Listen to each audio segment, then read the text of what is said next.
Welcome back to the channel. This is Punched.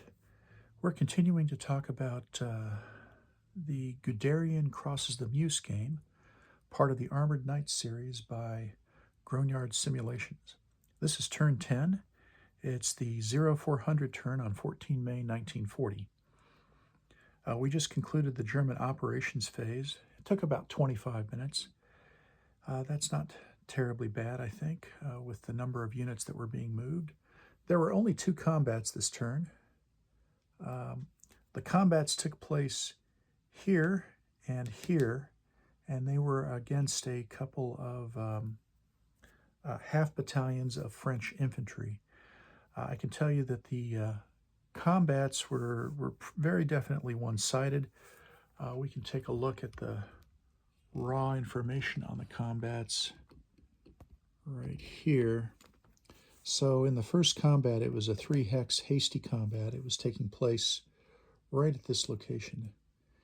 And we brought in a couple of level bombers, the DO-17s, that did perfectly fine. We brought in 1 battalion of German 105s, and then the 3 hexes, a mixture of infantry, tanks, and supporting units.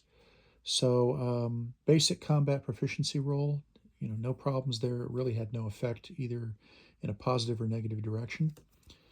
We did have quite a bit of armor, so we got a +2 die roll modifier. We had a couple companies of reconnaissance for a +1. Grand total of +3 die roll modifiers. The French, for their part, they had 12 combat factors worth of infantry, and they had 1 battalion of French 75s in support. So not about the best that they could muster up under the circumstances, and they were caught here, which is a well, pretty much in the open. There was some artillery that was firing in support of the Germans that I think I mentioned. Let's see, they were within range, just within range, so range 10, or put it another way, it's a bit upside down, but range 10 to get to that point. So decent die rolls on both sides, but the French had no effect, and the Germans got 2-step losses of retreat and a route check. The French did actually make it through the route check, even though they were out of communication. We had a follow-up attack. They moved to this location right here, the remaining unit, after casualties were taken. I can tell you that these stacks pursued and issued another hasty attack in that hex. No artillery, just a single unit of more DO-17s to provide some air support. It's fairly important to have either air or artillery in support of your attacks, because if you have neither, you take a -2 die roll modifier. So it's really important to get those in there. So again, with the combat proficiency roll was not so good. We suffered a -1 die roll modifier, but we still had reconnaissance troops, so those offset and wound up with a 0 total. So attack versus troops in the clear in this hex right here. And basically the Germans got a 6 with their veteran troops. That wound up being an 8 effectively. And at 3-to-1 odds, the first attack, by the way, was 3.5-to-1. Pretty good odds. 3-to-1 is still decent odds as well. And they inflicted another 2-step losses on the French and wiped out the unit. The French, for their part, a green unit, they had no effect. Actually, that there was no +2 applied. So that's pretty much it. We'll recover ourselves to our appropriate point of view up here. Right. So yeah, I 3D printed this nice kind of slide rule yesterday that's calibrated for these hexes, and was able to tell that versus the first attack location, that the guns in this location could range appropriately. So that beats counting hexes, I can tell you. Okay, I'm going to do a half move subsequent to catch up with the rest of the artillery park right in that area. So as you can see, the bridge was up and the 2nd Panzer Division poured across and have taken up locations. This hex, this marker right here, this arrow, hopefully that is at least somewhat visible. Let's zoom in a bit. So I put arrow markers at the points of attack for the next bridging operations. This hex right here in the 2nd Panzer Division sector, and this hex, they will cross over right here in 1st Panzer Division sector.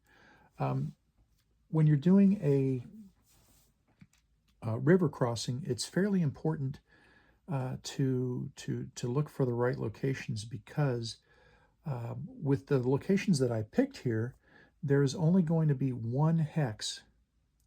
The size of the bridgehead that's necessary to progress the bridges is one hex. So it minimizes, by using the terrain properly, it minimizes it minimizes the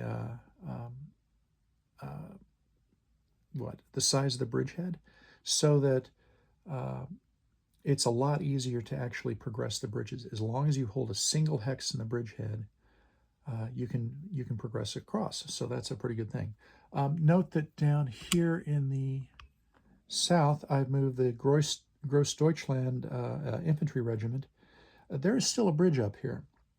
It's an opportunity, it's a trap, it's a trap. It's sort of both things, because as soon as I get a single unit, that includes either a bridgehead unit or I have a successful attack across a bridge, as soon as I set foot on the other side of this canal, or should I happen to set foot to cross a bridge over here, oh, sorry, let's make sure that that is visible. Over here on the Meuse, if I were to bridge, in fact, the actual historical location was the town of Flies, or Flies, or Flize, however it might be pronounced up here. Should I get onto this side of the Ardennes Canal, the north-south minor water feature here, that frees up the counterattacking units, the 21st Corps, to come from the southeast. So in this case, I chose not to do it. Also, I would point out that this is a pretty advantageous hex here because of the way that the rules are set up. This particular hex was the only bridgehead hex necessary. So I hadn't actually given thought to pulling the reinforcements on the French side, not until later. I just happened to pick that hex because it was the most advantageous hex in 2nd Panzer Division sector. So, and of course we have right up here, we have 10th Panzer Division. Because of the actually fairly stout French defense in their sector, they are behind on their bridging operations. Next turn, however, the units will pour across. Let me point out a couple things. So even with that, I've got dismounted 10th Panzer Division infantry in this area and also in this area. And as soon as the bridge is up, they will become mounted again and have their full range of movement. Note also that there are a couple of companies right here, some engineers who crossed, and they are out of supply, but they are still capable of at least some limited movement. And so I have been progressing them forward. That's pretty much it. I'm going to go to the French operations phase next. There's not a whole lot going on. It's not as if the French are going to counterattack down here in the south. That would be unwise.